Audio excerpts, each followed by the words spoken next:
All right, here we go. Hi, Welcome, Kirk. Sheldon. It's been a long I'm time. doing well. How about yourself? Doing all right. Doing all right. Although this morning started out not great. I was. Did you freeze there? Uh, I had a small problem. I was eating cereal, and we have some cats, and the cat sort of brushed against my foot, and it freaked me out a little bit.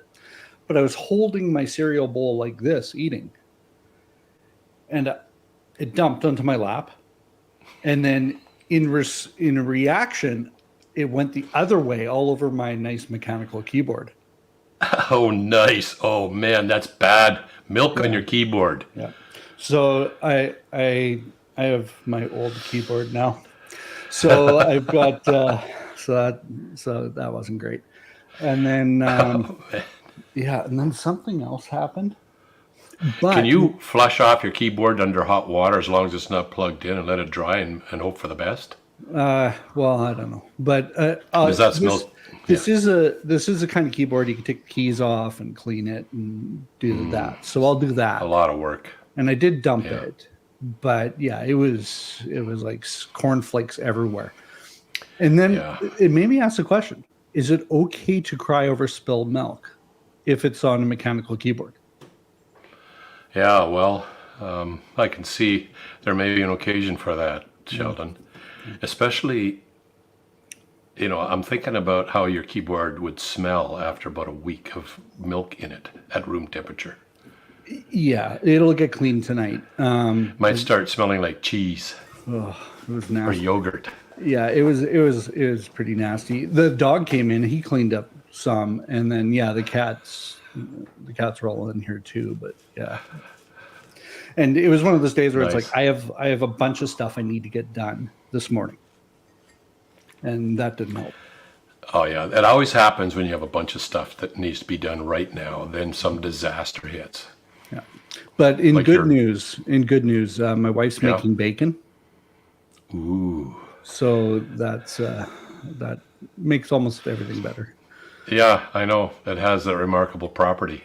Yeah, Even the smell of bacon just makes life seem so much more wonderful. wafts in under the door. It's good stuff. Good stuff. So what's going on? We've taken a little bit of a break just because yeah, life happened and Yeah. non-life happened. Yeah, well, it's been quite a break now, and I see Mama Kay's here. Hi, Mama Okay. Kay. Yeah, I guess big thing that happened was my dad passed away, and there was a lot of course that throws everything into a different schedule right there, especially if it's in another province far away.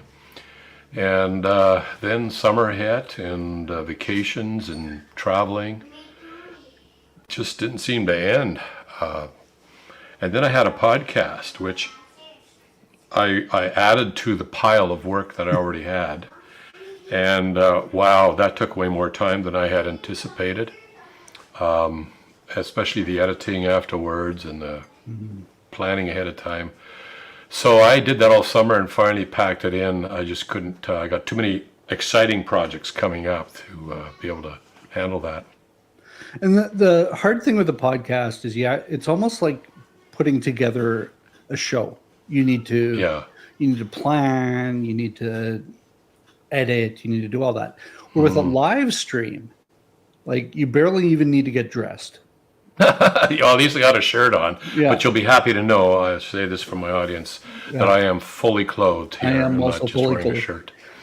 I, But regarding that, the thing I've noticed between after doing a podcast and this is that in a venue like this, people can see your body language. They can see if you're pausing because you're thinking of something.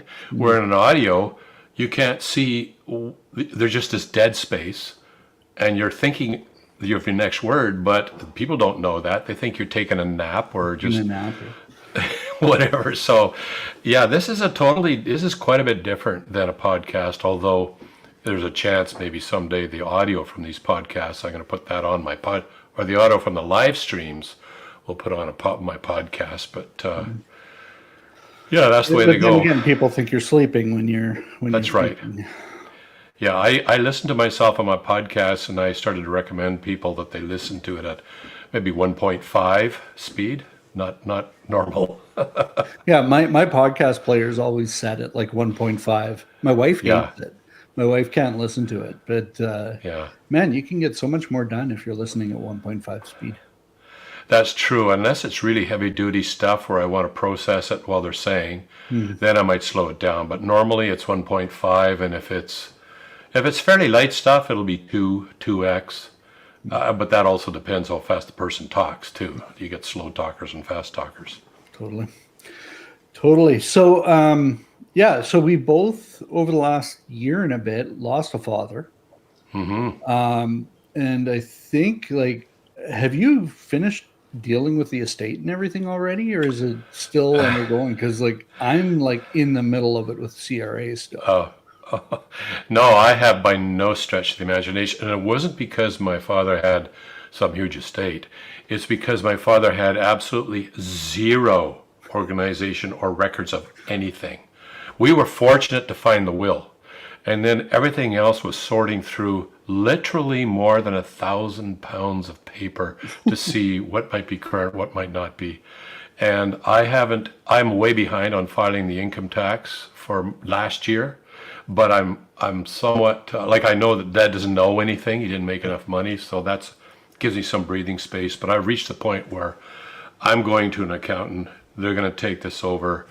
I I don't want to. I just can't deal with all these intricacies anymore. It's a nightmare. My dad had a tooth, and before he passed, and it was a surprise when he passed. Before he passed, he said, "Oh yeah, I'm taking care of it." And so I went into this expecting that business was already shut down. And well, I found out it was shut down, but it was shut down years ago. And I actually have to go private to be able to file and resolve it. And you wouldn't believe this, but the government makes you pay to do that. Oh, Yeah, yeah. that's not surprising. No.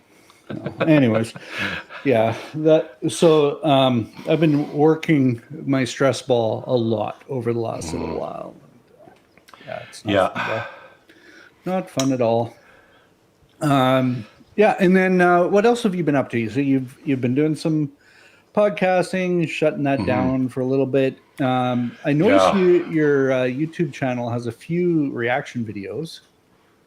yeah. Um, I'm really excited. That's the big thing. I'm going to be putting time into starting already. There's an atheist on YouTube that I really appreciate. I like him by the name of Alex O'Connor. He's young, he's intelligent, he's articulate, and he's polite. And I think those kinds of atheists give you the best, sharpest things to look at, things to discuss. And I've always believed that if what I believe is true, then I should have no fear whatsoever of criticisms or people saying, what about this or what about that? And so I am really looking forward to starting a response series responding to Alex O'Connor. And I've already got one video out there on my YouTube channel. And that one I did about a month and a half ago or so, just floated it out there. That video isn't necessarily indicative of all the individual videos I'll be doing. Some will be short, some will be longer. I might even have a guest for one or two. But the bottom line is that I love a challenge. I love the best challenges of all when it comes to, let's say, questions about the validity of Christianity, the existence of God. Could be philosophical, could be scientific. I just thrive on that. So that's starting up. Doing another video recording Monday, and hopefully you'll see that up next week. And then I'd like to do one every second week. I'd like to do it every week, but to be realistic, every second week. I'm going to be starting to post articles on my website again, kirkdurston.com, and you can find a link in the description below. I'm amazed at how many people just read those articles, and I've only posted one this year. Like, it's averaging about 6,000 people a month from 98 different countries. and that's with doing nothing pretty much on my website. So I'm going to resume that. The articles are a little harder to produce in the sense that I want them to be a little more. In a YouTube video or YouTube live stream, you're saying stuff and you don't necessarily have references right there for people to look at. But in the article, they're a little more deeper, a little more detailed and thorough, so that I'll post references for anything that I say that people might question. And I put a lot of thought and work into them. So I'm going to aim. I'd like to do one every second week. That's my goal, but certainly a lot more than I've been doing. And then finally, I have a series on my YouTube that I call, what is it, Deconversion, I think. It's a playlist, if you look at that playlist. But I've been asked by people from other countries to do them in those languages. And so I started to do that, and I realized, wait a sec, a lot of those videos are for North American or Western culture. I got to completely rewrite, and I'll reduce the number of videos, about 25 videos between 10 to 15 minutes each, and those are going to be produced, and I'm working with a company to do this. I can't do all this myself, to do the translation, produce the audio, and then do the lip dubbing, but they're using AI, and it's very good. Like, they make me look as if I'm speaking Arabic, which is probably the first language I'll do it in. And so I'd like to get the first one done, all 10 videos produced by mid-January. And then the first language complete shortly after that. And then if that goes well, then on to 10 major languages total. And if that goes well, but we're talking a year or two down the road here, then a lot of other languages as well. So these are my 3 major projects coming up, and 2 of them, one's on YouTube, one's on my website, and one you may or may not see depending on what country and language it's in. So for the live stream, you've got a bunch of ideas here. We'll start dealing with those in future weeks. Except for the first one. I think the first one is sort of relevant. You said politics and Christianity. Now, my favorite thing about politics is watching debates. And that was a lie. I hate that as much. I hate watching those to debates. ask for forgiveness because that was a lie. The other night I'm 8 billion people on the planet, and these 2 are going to save us. Anyways, I know. To avoid putting my foot through the TV, I don't watch political debates. Otherwise, we'd be buying a TV pretty much every time I just watch the hang mine political. way up on the wall so I can't reach it with my foot. Yeah, or else ask your wife to tie you to a post before you turn on the TV, so you can't do anything. Oh man, what a gong show. Anyways, we'll deal with that maybe when it gets closer to. We're Canadian, Yeah. but really the U.S. election's probably more important than ours. But Well, it does influence the world probably more than we do. yeah. Way more So we'll get into that in a little bit in the future. But I am looking forward to starting this up again and hearing from people. If you're watching now or in the future, leave a message in the chat. Don't forget to like, subscribe, and if you hit that bell, you'll get notified when we go live. And we'd love to hear from you. If you have questions, doesn't matter what the topic is, just leave them in the chat or leave them in the comments, and we will get to it. Let's go back. A month ago, you did this argument from Divine Hiddenness, a response to Alex O'Connor. I was watching it recently, I was thinking of so you have Alex's argument was go into it a little bit. Alex's argument, I can't remember the word. His maybe just go into his argument a little bit because so he was actually having a debate with Jonathan McClatchy, I believe. I can't remember where the debate was, but it was a very interesting one. And I just thought, and he presented O'Connor presented three arguments for believing there is no God, or justifications for believing there is no God, and one of them was his argument from divine hiddenness, which was actually the kind of argument he used was actually put forward by another person by the last name of Schellenberg, and it goes like this: just three statements. A perfectly loving God will not. Well, let me rephrase this. If a perfectly loving God will reveal himself in some way to non-resistant non-believers. It was a non-resistant my brain was messed up on. Yeah, non-resistant. These are people who, they're not resisting. One thing I like about O'Connor is that he's honest about the full spectrum of atheists. He says, there's probably people in this room that it doesn't matter how powerful the evidence was, they will still refuse to acknowledge the existence of God no matter how far it was. Now, he's an atheist saying this, and that's very true. I know that, but I also know that not all atheists are the same. There's a whole spectrum of different kinds of atheists, and he's talking about atheists, and he includes himself in this set, that he's not, as far as he can see, he's not resistant to the idea that God could exist. In fact, he would love to see such a God exist. He states that quite clearly. But there's just the problem that despite his search for God, and he goes into it in great detail, more than what I've covered in the video, but I linked to in the video, his video, and he has not seemed to found God. God hasn't really revealed himself to him, so he would classify himself as a non-resistant non-believer. And so he argues that if God is perfectly loving, there will be no such thing as non-resistant non-believers, because obviously God will reveal himself to that person, and then they won't be a non-believer anymore. So that's the first premise. The second premise is, but there are non-resistant non-believers, and he puts himself forward as one of them.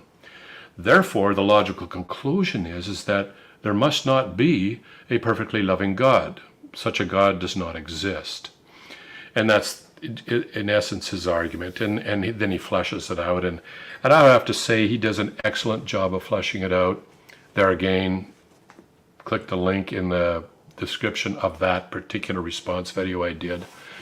But, so that's his argument. And I know that a lot of people say, well, I've looked for God, can't find him. Why does God put a big sign in the sky? Why doesn't he turn the moon into green cheese? There's so many different things God could do.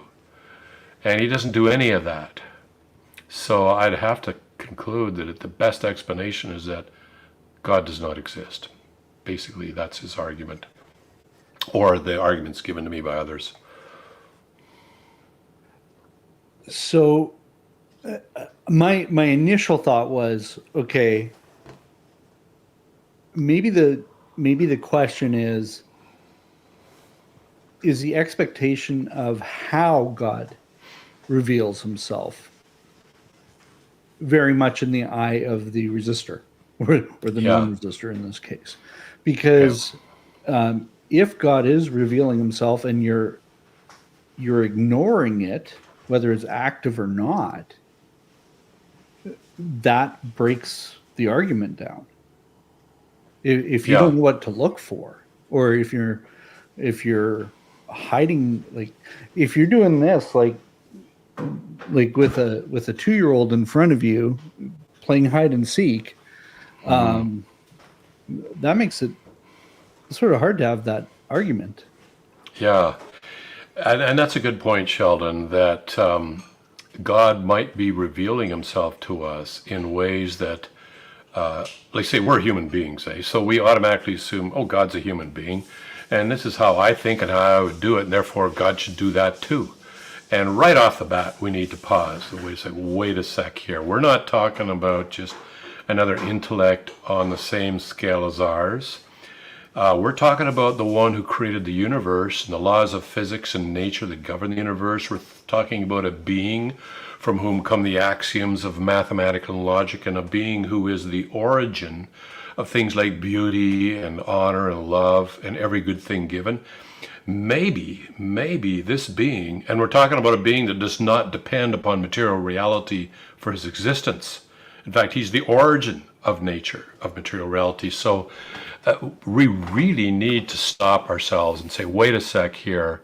Am I making assumptions about how this being out there somewhere, this underlying nature, underlying physics and the laws of nature and everything else, should I assume that he would communicate with us in the same way? And you might say, well, yeah, but he's got to realize we're just fallible human beings, and so somehow he's got to make himself known. But there's another fundamental assumption many people are making, and that is the assumption that God's goal is just to get us to believe that he exists. And that is not at all. What if that's not? Like, what if that's not even on, that's not the objective of this whole thing, to believe that he exists? When he talks about believing in him, he's not talking about believe that he exists. He talks about believing in everything that he is, and that he is basically everything that he is. And I sort of gave a short description already. And believing that to the point that we're actually willing to bank everything on him. We're letting to totally put ourselves in his hands. So it's kind of like a politician, eh? We just talked about politics. So I might believe in the existence of a given politician. You can put in whatever name you like there. And I might say, yeah, I believe that so-and-so exists. That doesn't mean at all that I believe in that person. That is, that I totally trust him, that this person's the best thing since sliced bread, and that they're way beyond me as far as the good job they can do in this world and all that kind of stuff. No. In fact, usually the opposite is true, that there are, and not all politicians are bad. I want to make that clear. I've known some really good, honorable ones who are doing their best, but there are some, and you don't need to think too many days about this before you might come up with a name, but there are some that you just don't believe in, even though they believe that they exist. So this is when God reveals himself to us, there's a lot of other questions come as well. For example, what if God is mostly interested not in we're physical beings, but God says we have a soul and a spirit. What if he mostly wants to communicate with us on a spiritual level? What if he's most interested in what's going on with the real you inside your body? And what if that's how he's trying to get in touch with you? And he's doing it that way on purpose because he doesn't want us just to rely on our 5 physical senses, because that's so rudimentary when it comes to God. It's so, like, if I'm married to a woman for 44 years now, but when I first saw her, getting her to believe that I exist, that was pointless. I mean, that does not even come close to starting what I would desire in that. I wanted a relationship. In fact, I wasn't even sure I wanted a relationship, but I'm just human, eh? You got to check the person out. You got to get to know them. But the real thing that I was interested in, what's going on in her mind, where's her heart, how does she feel about this? And that's what I was really interested in. And we have to realize that if God says the most important thing we can possibly do in this world is to love him with all our heart, soul, strength, and mind, it suggests that we're talking about a relationship here, a relationship not between 2 bodies, because God, the second person of the Trinity did become a human so that he could relate to us, but God is not just a body. He is spirit, a spiritual, and he's primarily interested in communicating us on the spiritual level. So that will greatly affect how he calls us. So when I'm hearing this, and I know how God has revealed himself to me through nature, and you go into that a little bit in the video. At what point does it become it's active resistance? This is a person who spends at least some of their time. I don't know a lot of his bio, but he spends at least some of his time actively trying to convince people that God does not exist. Mm-hmm. And that's a key point there, So Sheldon. if you're spending time, you're not solving world hunger, and this guy's smart. Like, he's obviously smart. You're not Yep. solving world hunger. You're not preventing child trafficking. You're not doing all these things that can benefit the world. You're actively trying to get people to not believe in God. That to me is more than just non-resistance.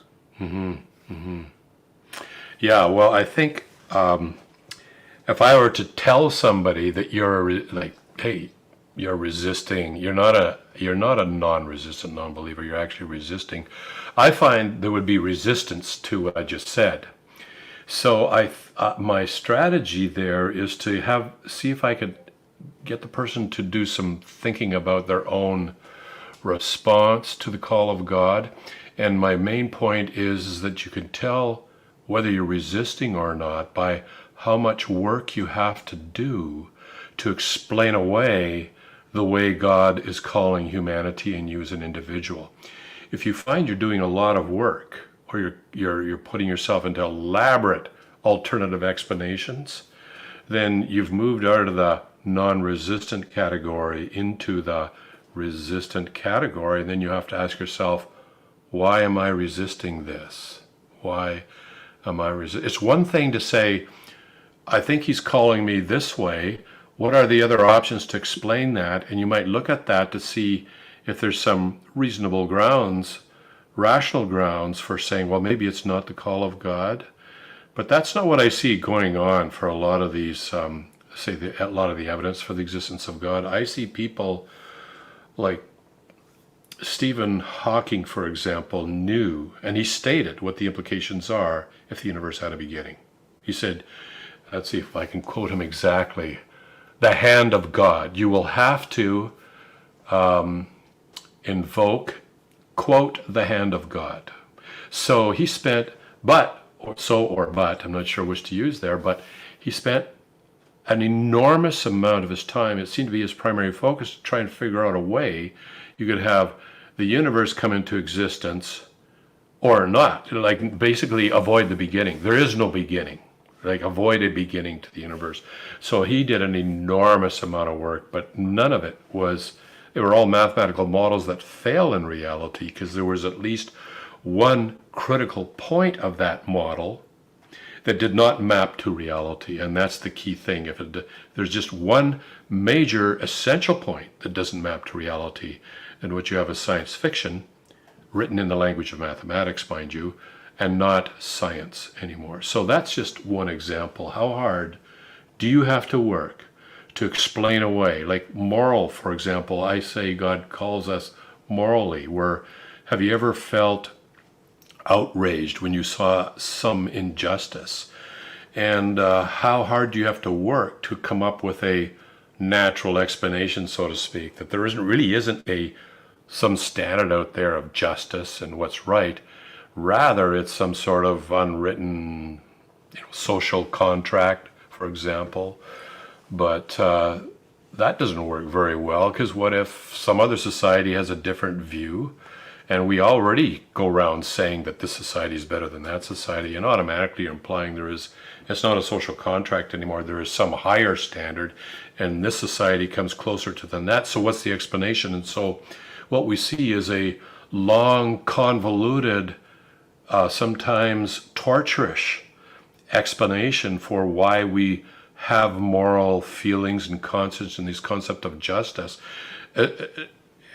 To not invoke God, when in fact I'm arguing that is one of the primary ways God calls us, that there is a being who is the origin of flawless beauty and purity.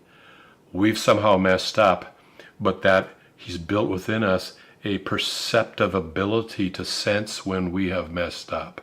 And that is the call of this being back to himself. So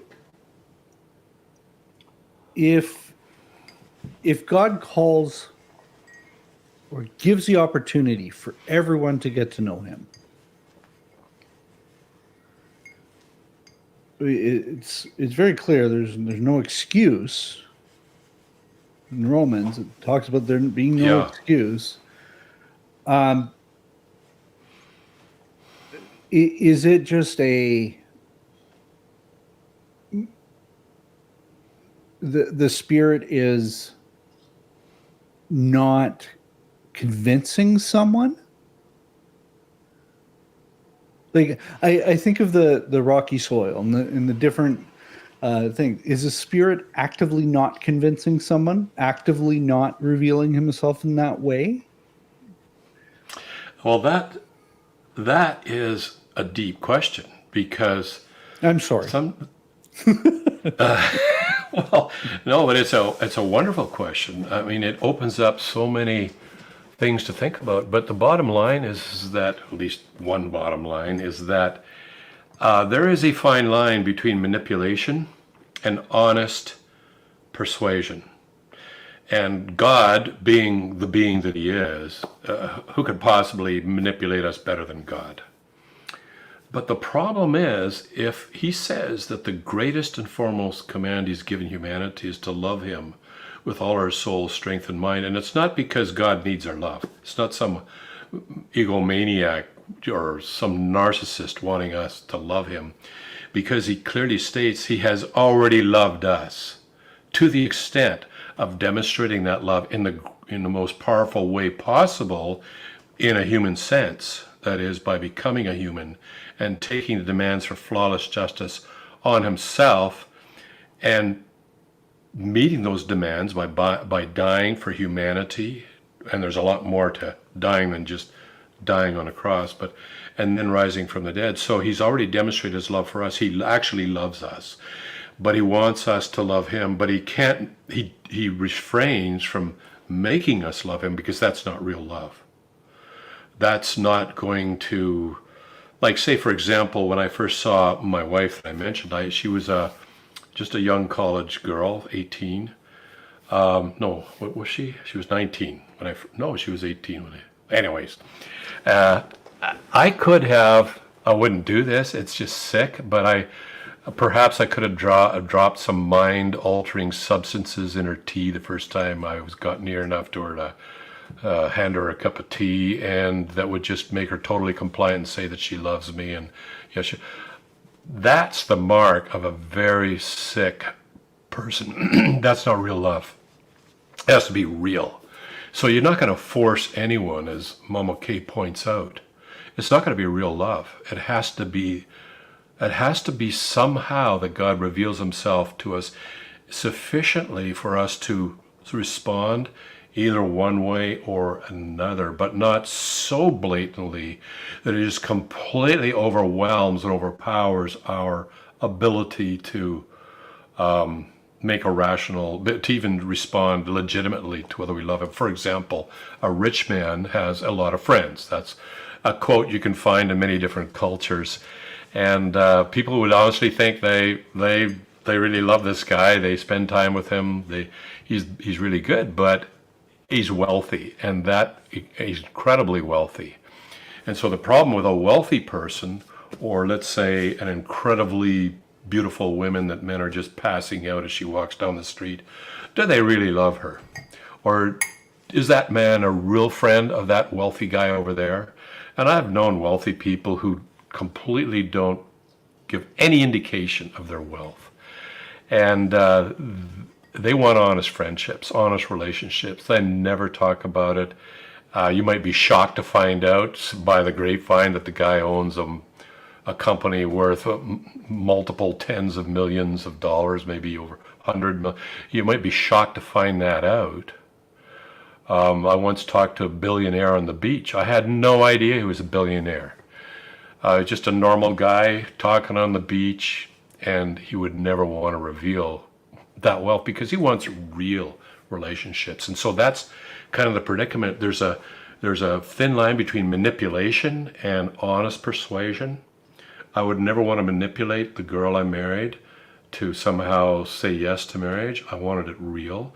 But also there is a thin line between overpowering a person's ability to make real honest decisions by a God Himself, like who would be more amazing, more powerful, more beautiful, than a being who's the origin of music and art and beauty and truth and honor and love and every good thing given and every perfect gift. That would just blow away our ability. So he walks among us in the person of Jesus of Nazareth, looking perfectly normal, but people, when they listen to him, say, there's this guy isn't normal. He's saying stuff that in a way that no other human says stuff.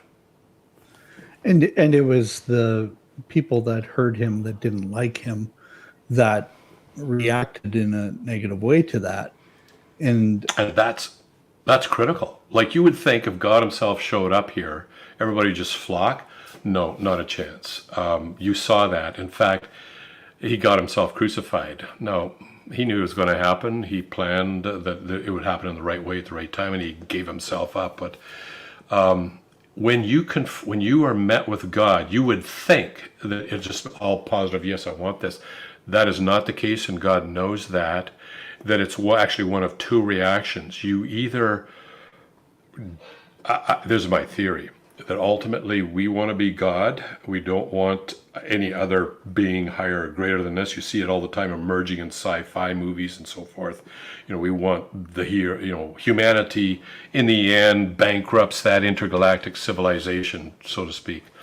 I actually read a sci-fi book. It was hilarious. The galactic empire makes contact with humanity, and by the end of the book, the galactic empire had never come up with this concept of loans and mortgages and stuff. A bit hard to believe, but let's just float that out there. But by the end of the book, the entire galactic empire was mortgaged up to their eyeballs to humanity because they got all this loan operations and banks going.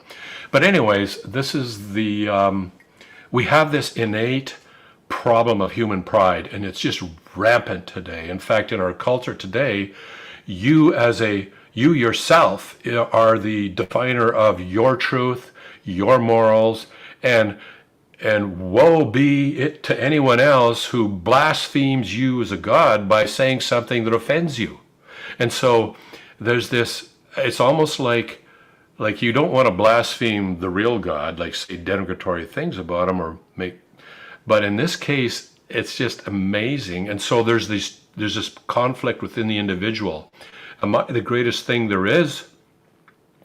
Or do I actually even want to? Because a lot of people, they suffer from they don't think they're the greatest thing, but they just don't want anything to be greater than them, even if they're not the greatest thing themselves. They resent those humans who are greater than them. And if there's a God, they don't want this God. And so we saw that happen in the first century with God himself when he became a human being and walked among us. And we're going to see it at the end of history, according to the prophecies, where eventually the entire world becomes polarized for God or against God. And if I understand those prophecies correctly, they will, I quote, wage war against God's people and basically win almost. But the word almost is the key word there, almost. And then Jesus returns, but this time he returns as God, not as a poor baby in a manger in a cattle barn. And at that point, the revealing. Yeah, it'll be God undisguised. Yeah. And there'll be no longer, as C.S. Lewis points out, no longer any ability to choose anymore, because now you've seen. You've seen God as he really is, and you're not even capable anymore. So basically, the choice will be, well, he talks about the humanity at that point. It'll be for those who don't belong to God, who haven't given themselves to God, have never accepted that gift of eternal life and purification. It says they will run into caves and holes in the ground, begging the mountains to fall on them, to shield them from the glory of God. This is God undisguised. But C.S. Lewis says, at what point, like say if your leg just suddenly collapsed, at what point are you going to say, I'm going to decide to kneel now, when in fact your legs have already buckled underneath you. He says, that's not the time. Now is the time to make your decision when you're not overwhelmed with God. Just enough to make decisions, but I argue, there's no such thing as a non-resistant non-believer. And the reason that I argue that is a statement made in the 2nd chapter of Romans. He talks about 2 ways God has called us. One is through nature and the beauty. He says invisible attributes, eternal power has been woven into creation itself so that everyone is without excuse. Although I find people work very, very hard to come up with a natural explanation for nature. The other way he calls us is through what he calls the law written in our own hearts, the sense that I have violated at least my own conscience sometimes. If I violated my own conscience, how much further would I violate a being who is absolute purity and beauty? So he says those 2 ways, and people would say, well, I'm not resisting that. I just think there's better explanations. But he says, on the day we stand before God, he says, your own thoughts and conscience will testify, and I quote, for or against you. I'm quoting there, thoughts and conscience. So what could be more just than that? It's not going to be, hey, here's the stuff you should have known. Did you read the Bible or whatever? No. Did you know about Jesus? There'll be many people who hadn't heard about Jesus. So he says, well, let's just take a look at what your thoughts and conscience have to say about what you did know about. And people who've said, oh, I've never resisted God, will find out on that day that their own thoughts and conscience will testify against them or for them. And the interesting thing was, there was a study done a number of years ago where people had to carry pagers around with them, and at random times during the day, the pager would ring and they had to write down what they're doing and how they feel. And what they found, the thing that emerged, is that people don't want to spend time alone with themselves. And by alone with themselves, I mean without, say, the television going or social media, YouTube going or some podcast going. They're very uncomfortable spending time with themselves, and I think every human being needs to take that home and think seriously about that problem. Why is it that so many human beings are uncomfortable with their own thoughts and conscience when there's nothing around to distract them from that? That could be a tell right there as to whether or not there is a problem, there is a call of God that they're resisting. Well, we have just a few more minutes left because we've got meetings, chapel time right after this live stream. So I just wanted to wrap up by just looking back at that. When you talk about our own thoughts and actions are going to either be for us or against us, even though you might be almost perfect, and you've got this long list of evidence of how good you are, it's also quite clear that will pale in comparison to the things that you were not perfect on. Yeah, like if we're comparing ourselves with ourselves, like probably half the population is pretty decent, pretty good. But that's not where the comparison should be with. I like to compare myself with God, and when I do that, I don't know, am I infinite? Do I fall short, infinitely fall short? But whatever amount I fall short, it's massive. So that's what we really need to compare ourselves with, is the being who is the origin of beauty and perfection and purity and love and justice and honor and music and art and every good thing given. That's who we need to compare. And when we do that, there's some room for improvement. Let's put it that way.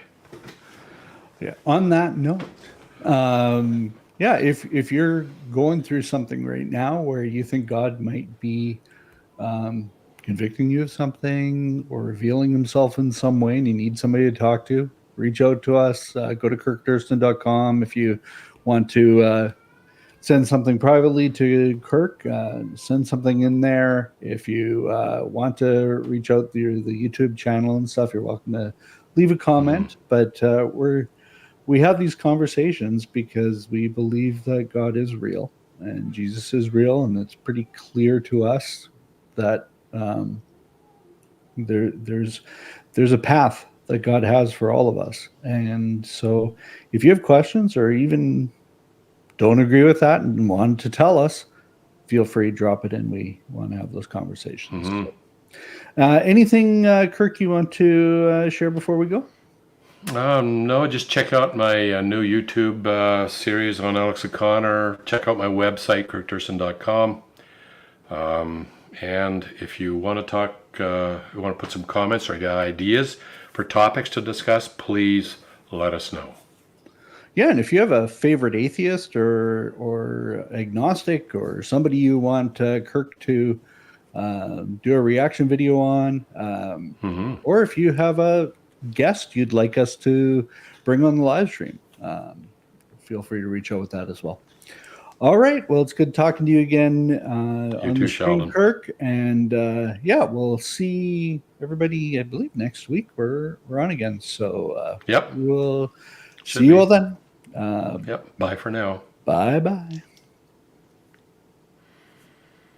I got to figure out how to turn this thing off. Here we go.